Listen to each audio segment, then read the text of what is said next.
ಎಲ್ರಿಗೂ ನಮಸ್ಕಾರ. ಧ್ರುವತಾರೆ ಯೂಟ್ಯೂಬ್ ಚಾನಲ್ಗೆ ಸ್ವಾಗತ. ಸ್ನೇಹಿತರೆ, ನಮ್ಮ ಒಂದು ವಾಹಿನಿಯಲ್ಲಿ ಇಲ್ಲಿಯವರೆಗೂ ಸಿನಿಮಾಗಳಲ್ಲಿ ನಟಿಸಿರುವಂತಹ ಹಲವು ನಾಯಕ ಹಾಗೂ ನಾಯಕಿ ಪಾತ್ರಧಾರಿಗಳನ್ನ ಅವರ ಜೀವನ ಶೈಲಿ ಆಗಿರ್ಬೋದು ಅಥವಾ ಅವರ ಜೀವನ ಗಾಥೆಯನ್ನ ನಿಮ್ಮ ಮುಂದೆ ಇಟ್ಟಿದ್ವಿ.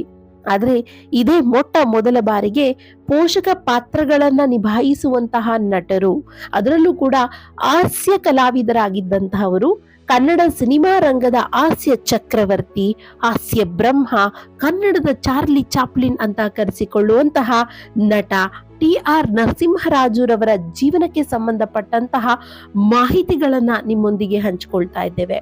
ಹಾಗೆ ನರಸಿಂಹರಾಜುರವರು ಕಾಲವಾಗಿ ಸುಮಾರು 46 ವರ್ಷಗಳು ಕೂಡ ಕಳೆದ್ರೂ ಕೂಡ ಈಗಲೂ ಕೂಡ ಕನ್ನಡ ಆಗಿರ್ಬೋದು, ಬೇರೆ ಯಾವುದೇ ಸಿನಿಮಾ ರಂಗ ಆಗಿರ್ಬೋದು, ನರಸಿಂಹರಾಜು ಮಾಡಿ ಹೋದಂತಹ ಆ ಒಂದು ಸಿಂಹ ಹೆಜ್ಜೆಯನ್ನ ಬೇರಾರು ಕೂಡ ಅಳಿಸಲಾಗದೇ ಇರುವಂತಹ ಒಂದು ಮಟ್ಟದಲ್ಲಿ ಅವರ ಪಾತ್ರ ನಮ್ಮ ಕಣ್ಮುಂದೆ ಇದೆ.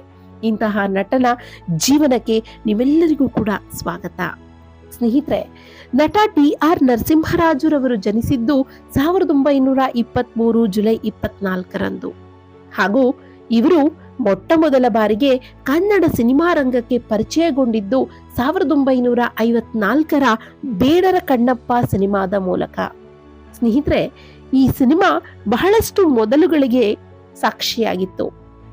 ಕನ್ನಡ ಸಿನಿಮಾ ರಂಗದ ವರನಟ, ಶ್ರೇಷ್ಠ ನಟರಾಗಿರುವಂತಹ ಡಾಕ್ಟರ್ ರಾಜ್ಕುಮಾರ್ ಅವರನ್ನ ಪರಿಚಯಿಸಿದ್ದು ಕೂಡ ಇದೇ ಸಿನಿಮಾದ ಮೂಲಕ. ಹಾಗೆ ಕನ್ನಡ ಸಿನಿಮಾ ರಂಗದ ಹಾಸ್ಯ ಚಕ್ರವರ್ತಿಯಾದಂತಹ ನರಸಿಂಹರಾಜುರವರು ಕೂಡ ಇದೇ ಸಿನಿಮಾದ ಮೂಲಕ ಮುನ್ನೆಲೆಗೆ ಬರ್ತಾರೆ. ಎರಡು ಬೃಹತ್ ಪ್ರತಿಭೆಗಳಿಗೆ ಬುನಾದಿ ಹಾಕಿಕೊಟ್ಟಂತಹ ಸಿನಿಮಾ ಅಂದ್ರೆ ಅದು ಬೇಡರ ಕಣ್ಣಪ್ಪ. ಸ್ನೇಹಿತರೆ, ನರಸಿಂಹರಾಜುರವರು ಮೂಲತಃ ತಿಪಟೂರಿನವರು. ಇವರ ಪೂರ್ಣ ಹೆಸರು ತಿಪಟೂರು ರಾಮರಾಜು. ಹಾಗೂ ಇವರ ತಂದೆ ರಾಮರಾಜು ಅಂತ ಹೇಳಿ ಇವರು ಪೊಲೀಸ್ ಕಾನ್ಸ್ಟೇಬಲ್ ಆಗಿ ಕೆಲಸವನ್ನ ಮಾಡ್ತಾ ಇದ್ರು. ಇವರ ತಾಯಿ ವೆಂಕಟಲಕ್ಷ್ಮಮ್ಮ. ಹಾಗೆ ನರಸಿಂಹರಾಜುರವರಿಗೆ ಬಾಲ್ಯದಲ್ಲಿಯೇ ಅಭಿನಯವನ್ನ ಕುರಿತು ಬಹಳಷ್ಟು ಆಸಕ್ತಿ ಇರುತ್ತೆ. ಹಾಗೆ ಜೀವನವನ್ನೇ ಕಲೆಯಾಗಿ ಬದುಕನ್ನ ರೂಪಿಸ್ಕೊಂಡವರು ನಟ ನರಸಿಂಹರಾಜುರವರು. ಹಾಗೆ ತಮ್ಮ 4ನೇ ತರಗತಿ ಓದುವಂತಹ ಸಂದರ್ಭದಲ್ಲೇ ಇವರು ಬಣ್ಣದ ಜಗತ್ತಿಗೆ ಬರ್ತಾರೆ. ಅಂದ್ರೆ ರಂಗಭೂಮಿಗೆ ಇವರು ಪದಾರ್ಪಣೆಯನ್ನ ಮಾಡ್ತಾರೆ. ಹಾಗೆ ಶ್ರೀ ಚಂದ್ರಮೌಳೀಶ್ವರ ನಾಟಕ ಸಭಾದಲ್ಲಿ ಬಾಲ ಕಲಾವಿದನಾಗಿ ಸೇರ್ಕೊಳ್ತಾರೆ. ಹಾಗೆ ಅಲ್ಲಿ ಅವರಿಗೆ ಬದುಕಿನ ಶಿಕ್ಷಣದ ಜೊತೆಗೆ ವೈಯಕ್ತಿಕ ಶಿಕ್ಷಣವೂ ಕೂಡ ಆರಂಭಗೊಳ್ಳುತ್ತೆ. ಅವರ ಶರೀರ ಹಾಗೂ ಶಾರೀರ ರಂಗಭೂಮಿಗೆ ಹೇಳಿ ಮಾಡಿಸಿದಂತೆ ಇರುತ್ತೆ. ಅದರಲ್ಲೂ ಕೂಡ ಹಾಸ್ಯ ಪಾತ್ರಗಳಿಗೆ ಬೇಕಾಗುವಂತಹ ಎಲ್ಲ ಒಂದು ಗುಣಗಳು ಕೂಡ ನರಸಿಂಹರಾಜುರವರಲ್ಲಿ ಇರುತ್ತೆ. ಯಾವ ಮಟ್ಟಿಗೆ ಅಂದ್ರೆ ನರಸಿಂಹರಾಜುರವರು ಅಭಿನಯಿಸುವುದೇ ಬೇಡ, ಅವರು ರಂಗಮಂಟಪದ ಮೇಲೆ ಬಂದು ನಿಂತ್ರೆ ಜನರು ನಗೆ ಹೊನಲಿಗೆ ಜಾರ್ತಾ ಇದ್ರು. ಆ ಮಟ್ಟಿಗೆ ಅವರ ಒಂದು ಹಾವ ಭಾವ ಇತ್ತು ಅಂತಾನೆ ಹೇಳ್ಬೋದು. ಹಾಗೂ ನರಸಿಂಹರಾಜುರವರು ಹಲವಾರು ಪೌರಾಣಿಕ ಪಾತ್ರಗಳನ್ನು ಕೂಡ ನಿಭಾಯಿಸಿದ್ದಾರೆ. ವಿಶ್ವಾಮಿತ್ರ, ರಾಮ, ರಾವಣ, ಭರತ, ಹಾಗೆ ಇವರು ಲಕ್ಷ್ಮಿಯ ಪಾತ್ರವನ್ನ ಕೂಡ ನಿರ್ವಹಿಸಿದ್ದಾರೆ. ಹಾಗೆ ಜನಪ್ರಿಯತೆಯ ಉತ್ತುಂಗವನ್ನ ಕಂಡಂತಹ ನಟ ಅಂತಾನೆ ಹೇಳ್ಬೋದು. ಇಂತಹ ನಟನನ್ನ ಕನ್ನಡ ಸಿನಿ ಲೋಕ ಕೈಬೀಸಿ ಕರೆದಿದ್ದು ಬೇಡರ ಕಣ್ಣಪ್ಪ ಸಿನಿಮಾದ ಮೂಲಕ. ಹಾಗೂ ಅರ್ಚಕರ ಪುತ್ರ ಕಾಶಿಯ ಪಾತ್ರದಲ್ಲಿ ನರಸಿಂಹರಾಜುರವರು ಬಹಳಷ್ಟು ಜನಪ್ರಿಯತೆಯನ್ನು ಪಡ್ಕೊಳ್ತಾರೆ. ಹಾಗೆ ಈ ಕುರಿತು ಬಹಳಷ್ಟು ಶ್ಲಾಘನೀಯ ಮಾತುಗಳು ಕೂಡ ಕೇಳಿಬರುತ್ತೆ. ಆಗಿನ ಮಟ್ಟಕ್ಕೆ 1950, 60, 70ರ ದಶಕದಲ್ಲಿ ಇವರು ಶ್ರೇಷ್ಠ ನಟನಾಗಿ ಮಿಂಚಿದ್ರು. ಅಣ್ಣವರೇ ಒಂದೊಮ್ಮೆ ಹೇಳ್ಕೊಂಡಿದ್ರು, ದೂರವಾಣಿಯಲ್ಲಿ ನಡೆದಂತಹ ಒಂದು ಸಂದರ್ಶನದ ವೇಳೆಯಲ್ಲಿ ಡಾಕ್ಟರ್ ರಾಜ್ಕುಮಾರ್ ಅವರು ಈ ಕುರಿತಾಗಿ ವಿಷಯವನ್ನ ಹೇಳ್ಕೊಂಡಿದ್ರು. ಅದು ಏನು ಅಂತಂದ್ರೆ, ಮೊದಲ ಬಾರಿಗೆ ನಟ ಹಾಗೂ ನಟಿಯರ ಕಾಲ್ ಶೀಟ್ ಅನ್ನ ಪಡ್ಕೊಳ್ಳೋದಕ್ಕೆ ಮುಂಚೆ ನಿರ್ಮಾಪಕರು ನರಸಿಂಹರಾಜುರವರ ಡೇಟ್ಸ್ ಅನ್ನ ತೆಗೆದುಕೊಳ್ತಿದ್ರು. ಅವರು ಯಾವಾಗ ಸಿನಿಮಾಗೆ ಅವಕಾಶಗಳನ್ನ ಕೊಡ್ತಾರೆ ಅವರ ಡೇಟ್ ಅನ್ನ ನಿಗದಿಪಡಿಸ್ಕೊಂಡು ನಂತರ ನಾಯಕರ ಮತ್ತೆ ನಾಯಕಿಯರಿಗೆ ಇವರು ಹೋಗಿ ಡೇಟ್ ಅನ್ನ ಕೇಳ್ತಾ ಇದ್ರಂತೆ. ಆ ಮಟ್ಟಿಗೆ ಅವರು ತಮ್ಮ ಛಾಪನ್ನ ಮೂಡಿಸಿದ್ರು. ಅಂದ್ರೆ ಅವರು ಬರೋಬ್ಬರಿ ಅವರು ಇದ್ದಂತಹ ಕಾಲ ಕೇವಲ 25 ವರ್ಷಗಳ ಕಾಲ ಅವರು ಕನ್ನಡ ಸಿನಿಮಾ ರಂಗದಲ್ಲಿ ಇದ್ರು. ಅದರಲ್ಲಿ ಅವರು ಮಾಡಿದಂತಹ ಸಿನಿಮಾಗಳು ಬರೋಬ್ಬರಿ 250 ಸಿನಿಮಾಗಳು. ಸ್ನೇಹಿತರೆ, ನಿಜಕ್ಕೂ ಕೂಡ ಇದು ಅಸಾಧ್ಯ ಅಂತಾನೆ ಹೇಳ್ಬೋದು. ಓರ್ವ ಪ್ರಮುಖ ಪಾತ್ರದಲ್ಲಿ, ಹಾಸ್ಯ ಪಾತ್ರದ ಪ್ರಮುಖ ಪಾತ್ರಗಳಲ್ಲಿ ಮಿಂಚುವಂತಹ ಓರ್ವ ನಟ ಸುಮಾರು 250 ಸಿನಿಮಾಗಳನ್ನ ಕೇವಲ 25 ವರ್ಷಗಳಲ್ಲಿ ಪೂರ್ಣ ಮಾಡೋದು ಅಂತಂದ್ರೆ ನಿಜಕ್ಕೂ ಕೂಡ ಇದು ದೊಡ್ಡ ವಿಚಾರ. ಈಗಿನ ಯಾವ ನಟರು ಕೂಡ ಇದರಲ್ಲಿ 10 ಭಾಗವೂ ಕೂಡ ಮಾಡೋದಕ್ಕೆ ಶ್ರಮ ಪಡ್ತಾರೆ, ಆಗೋದಿಲ್ಲ ಅಂತಾನೆ ಹೇಳ್ಬೋದು. ಆ ಮಟ್ಟಗಿನ ಸಾಧನೆ ಈಗಾಗಲೇ ನಮ್ಮಲ್ಲಿ ಶ್ರೇಷ್ಠ ನಟರುಗಳು ಮಾಡಿ ಹೋಗಿದ್ದಾರೆ ಸ್ನೇಹಿತರೆ. ಹಾಗೆ ನರಸಿಂಹರಾಜರವರು ಚಂದ್ರಮೌಳೀಶ್ವರ ನಾಟಕ ಸಭಾ ಅಲ್ಲದೆ ಎಡತೊರೆಯ ಕಂಪನಿ, ಹಿರಣ್ಣಯ್ಯನವರ ಮಿತ್ರ ಮಂಡಳಿ, ಭಾರತ ಲಲಿತಾ ಕಲಾ ಸಂಘ, ಬೇಲೂರಿನ ಗುಂಡಾಜೋಯಿಸರ ಕಂಪನಿ, ಗುಬ್ಬಿಯ ಚನ್ನಬಸವೇಶ್ವರ ಕಂಪನಿ, ಹೀಗೆ ಹಲವಾರು ನಾಟಕ ಕಂಪನಿಗಳಲ್ಲಿ ಬಣ್ಣವನ್ನ ಹಚ್ಚಿದ್ರು. ಹಾಗೆ ರಾಜ್ಕುಮಾರ್ ರವರು ಅವರೇ ಸ್ವತಃ ಹೇಳ್ಕೊಂಡಿದ್ದಾರೆ, ತಾವು ನರಸಿಂಹರಾಜುರವರ ಅಭಿಮಾನಿ ಅಂತ ಹೇಳ್ಕೊಂಡಿದ್ದಾರೆ. ಯಾಕಂದ್ರೆ ಆ ರೀತಿ ಜನರನ್ನ ನಗಿಸುವಂಥದ್ದು ತಮ್ಮ ಆ ಕಾಮಿಡಿ ಸೆನ್ಸ್ ಮೂಲಕ. ಈಗಿನ ನಟರನ್ನ ನೋಡ್ಬೋದು, ಆ ವಲ್ಗ್ಯಾರಿಟಿನ ಬಳಸ್ತಾರೆ, ಅಥವಾ ಏನು ಡಬಲ್ ಮೀನಿಂಗ್ ಪದಗಳಿಲ್ಲದೆ ಇದ್ರೆ ನಗುನೇ ತರಿಸೋದಕ್ಕೆ ಆಗಲ್ಲ ಅನ್ನುವಷ್ಟು ಮಟ್ಟಿಗೆ ನಮ್ಮ ಈ ಒಂದು ಮೀಡಿಯಾ ಹಾಳಾಗ್ಬಿಟ್ಟಿದೆ. ಆದ್ರೆ ಅಂದಿನ ಕಾಲದಲ್ಲಿ ಬಹಳ ಉತ್ಕೃಷ್ಟ ಮಟ್ಟದಲ್ಲಿ ಹಾಸ್ಯವನ್ನ ತರಿಸ್ತಿದ್ದಂತಹ ಶ್ರೇಷ್ಠ ನಟ ಅಂದ್ರೆ ಅದು ನರಸಿಂಹರಾಜರವರು. ನಾವು ಅವರ ಬಹಳಷ್ಟು ಸಿನಿಮಾಗಳನ್ನ ನೋಡಿದ್ದೀವಿ. ಆದ್ರೆ ಇಂದಿನ ನಟರಿಗೆ ಆ ಒಂದು ಕೊರತೆ ಇದೆ. ಅಭಿನಯವನ್ನ ಕಲಿತು ಬರೋದಿಲ್ಲ. ಅಭಿನಯಕ್ಕಾಗಿ ಲಕ್ಷಾಂತರ ರೂಪಾಯಿ ವ್ಯಯಿಸಿ ಅವರು ಒಂದು ಕ್ಲಾಸ್ಗೆ ಹೋಗಿ ಬಂದ್ರು ಕೂಡ ಇಂತಹ ನಟನೆಯನ್ನ ಅವರು ಮಾಡೋದಕ್ಕೆ ಸಾಧ್ಯ ಆಗಲ್ಲ. ಬೇಡರ ಕಣ್ಣಪ್ಪದ ಅವರ ಕಾಶಿಯ ಪಾತ್ರ ಆಗಿರ್ಬೋದು, ಅಥವಾ ಸತ್ಯ ಹರಿಶ್ಚಂದ್ರದಲ್ಲಿನ ಅವರ ನಕ್ಷತ್ರಿಕನ ಪಾತ್ರ ಆಗಿರ್ಬೋದು, ಹೇಳ್ತಾ ಹೋದ್ರೆ ಪಾತ್ರಗಳ ಲೆಕ್ಕ ಬಹಳಷ್ಟು ಇದೆ. ಅವರ ಮರೆಯಲಾಗದ ಕೆಲವೊಂದಷ್ಟು ಸಿನಿಮಾಗಳು ಡಾಕ್ಟರ್ ರಾಜ್ಕುಮಾರ್, ಬಾಲಣ್ಣ, ನರಸಿಂಹರಾಜುರವರು, ಇವರು 3 ಜನ ದೈತ್ಯ ಕಲಾವಿದರು ಇದ್ದಾರೆ ಅಂತಂದ್ರೆ ಆ ಸಿನಿಮಾ 100 ಅಲ್ಲ 1000 ದಿನ ಓಡುವಂತಹದ್ದು ಯಾವುದೇ ರೀತಿ ಅನುಮಾನ ಇರ್ತಿರ್ಲಿಲ್ಲ. ಆ ರೀತಿ ಇತ್ತು ಅಂದಿನ ಸಿನಿಮಾದ ಆ ಒಂದು ಬಾಂಧವ್ಯ. ಸ್ನೇಹಿತರೆ, ಚಿತ್ರರಂಗದಲ್ಲಿ ನರಸಿಂಹರಾಜುರವರು ಬಿಟ್ಟು ಹೋದಂತಹ ಸಿಂಹ ಹೆಜ್ಜೆ ಬಹಳಷ್ಟು ಇದೆ. ನರಸಿಂಹರಾಜುರವರ ಬಗ್ಗೆ ಅವರ ಪುತ್ರಿ ಸುಧಾ ನರಸಿಂಹರಾಜುರವರು ದೂರದರ್ಶನದಲ್ಲೂ ಕೂಡ ಹೇಳ್ಕೊಂಡಿದ್ದಾರೆ. ರಾಜ್ಕುಮಾರ್ ಅವರು ಅವರನ್ನ ಯಾವ ರೀತಿ ಪ್ರೀತಿಸ್ತಾ ಇದ್ರು, ಎಷ್ಟು ಅವರನ್ನ ಹೊಗಳುತ್ತಾ ಇದ್ರು, ಯಾವ ರೀತಿ ಅವರ ಪ್ರೀತಿಯ ಸಿನಿಮಾಗಳನ್ನ ಪ್ರೀತಿಸ್ತಾ ಇದ್ರು ಅಂತ ಕೂಡ ಹೇಳ್ಕೊಂಡಿದ್ದಾರೆ. ಹಾಗೆ ಅಂದಿನ ದಿನಗಳಲ್ಲಿ ಬಾಲಕೃಷ್ಣ, ನರಸಿಂಹರಾಜು ಒಬ್ಬರಿಗೊಬ್ಬರು ಬಹಳಷ್ಟು ಹೊಂದಾಣಿಕೆಯಿಂದ ಸಿನಿಮಾವನ್ನ ಮಾಡ್ತಿದ್ರು. ಈ ಜೋಡಿಯನ್ನ ತೆರೆ ಮೇಲೆ ನೋಡೋದಕ್ಕೆ ಜನ ಕಾತುರದಿಂದ ಕಾಯ್ತಾ ಇದ್ರು. ಹಾಗೆ ರಾಜ್ಕುಮಾರ್ ಅವರ ಬಹಳಷ್ಟು ಬಹುಪಾಲು ಸಿನಿಮಾಗಳಲ್ಲಿ 1954ರಿಂದ 79ರವರೆಗೆ ಏನು ಸಿನಿಮಾಗಳು ಬಂದಿದೆ ಅದರಲ್ಲಿ 90% ಅದರಲ್ಲಿ ನರಸಿಂಹರಾಜುರವರ ಪಾತ್ರ ಇದ್ದೇ ಇರ್ತಿತ್ತು. ಆ ಮಟ್ಟಿಗೆ ಅವರಿಬ್ಬರ ಕಾಂಬಿನೇಷನ್ ಆಗಿನ ಕಾಲಕ್ಕೆ ವರ್ಕ್ ಆಗಿತ್ತು. ಹಾಗೆ ಈಗ ಕನ್ನಡ ಸಿನಿಮಾದಲ್ಲಿ ಹೊಸ ಬಗೆಯ ಪ್ರಯೋಗಗಳು, ವೈವಿಧ್ಯಪೂರ್ಣ ಕಥೆಗಳು, ಯಶಸ್ವಿ ಚಿತ್ರಗಳನ್ನ ಹೊರಬರ್ತಾನೆ ಇದೆ.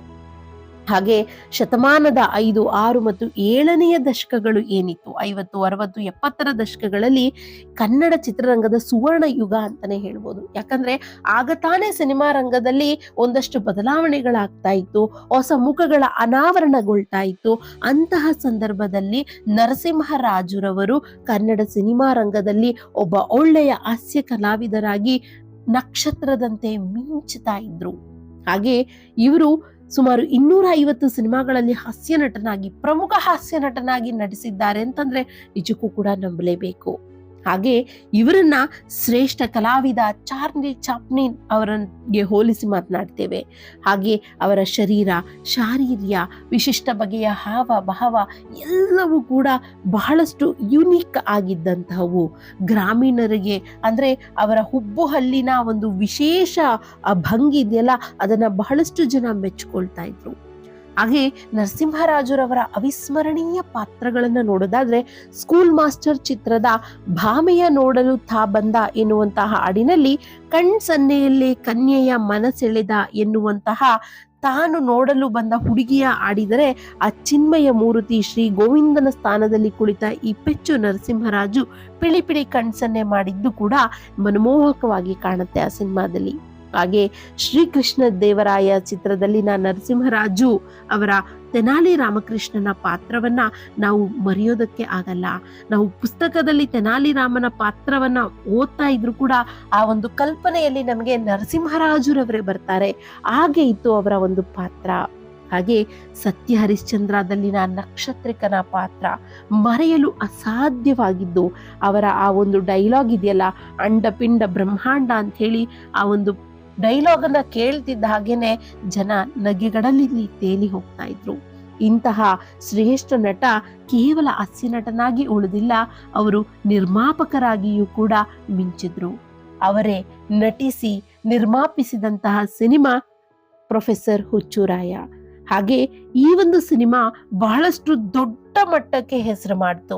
ಸಾಮಾಜಿಕ ನಿಲುವುಗಳ ಒಂದು ಸುಂದರ ಕಥೆಯನ್ನ ಇಟ್ಕೊಂಡು ಬಂದಂತಹ ಸಿನಿಮಾ ಇದು. ಉತ್ತಮ ಹೃದಯವಂತ ವ್ಯಕ್ತಿಯಾಗಿ ಮತ್ತು ಸಾಮರ್ಥ್ಯದ ಕುರುಹಾದ ಹಾಸ್ಯಲೇಪನದ ಪಾತ್ರದಲ್ಲಿ ಈ ಒಂದು ಸಿನಿಮಾದಲ್ಲಿ ಕಾಣಿಸ್ಕೊಂಡಿದ್ರು ನರಸಿಂಹರಾಜು. ಹಾಗೆ ತಮ್ಮನ್ನ ಎಂದೂ ಅಗತ್ಯಕ್ಕಿಂತ ಹೆಚ್ಚು ತೋರಿಸ್ಕೊಳ್ಳಿಲ್ಲ, ವಿವರಿಸ್ಕೊಳ್ಳಿಲ್ಲ.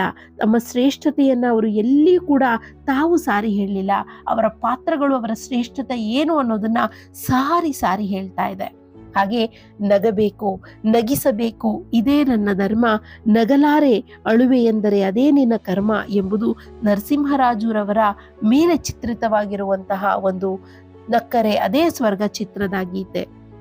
ಆ ಗೀತೆಯನ್ನ ಕೇಳಿದ್ರೆ ಈಗಲೂ ಕೂಡ ಆ ದಶಕದಲ್ಲಿ ಬಂದಂತಹ ಸಿನಿಮಾದ ಹಾಡುಗಳು ಇಂದಿನ ಕಾಲಕ್ಕೆ ಬಹಳಾನೇ ಇಂಪ್ಯಾಕ್ಟ್ ಅನ್ನ ಕೊಡುತ್ತೆ ಅಂತ ಹೇಳ್ಬೋದು.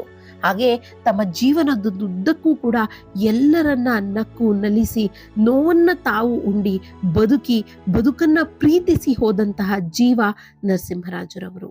ಸ್ನೇಹಿತರೆ, ಇವರ ವೈಯಕ್ತಿಕ ಜೀವನಕ್ಕೆ ಬರೋದಾದ್ರೆ ಇವರಿಗೆ 9 ಜನ ಮಕ್ಕಳು.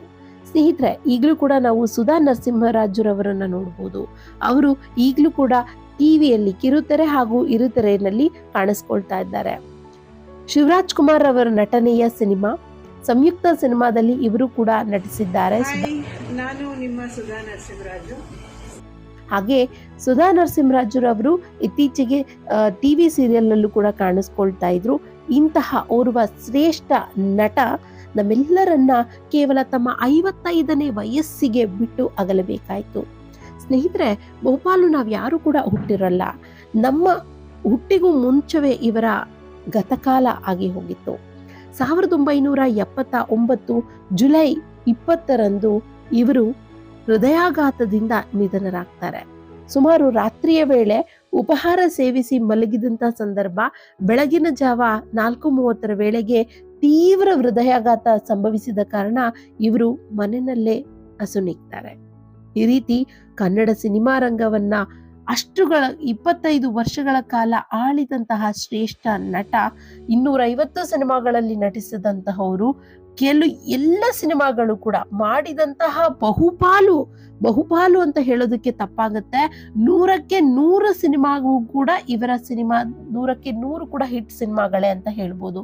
ಇಂತಹ ಓರ್ವ ಅವಿಸ್ಮರಣೀಯ ನಾಯಕ, ಅವಿಸ್ಮರಣೀಯ ಹಾಸ್ಯ ಕಲಾವಿದ ಕನ್ನಡ ಸಿನಿಮಾ ರಂಗಕ್ಕೆ ಬಹಳ ಅತ್ಯವಶ್ಯಕವಾಗಿ ಬೇಕು.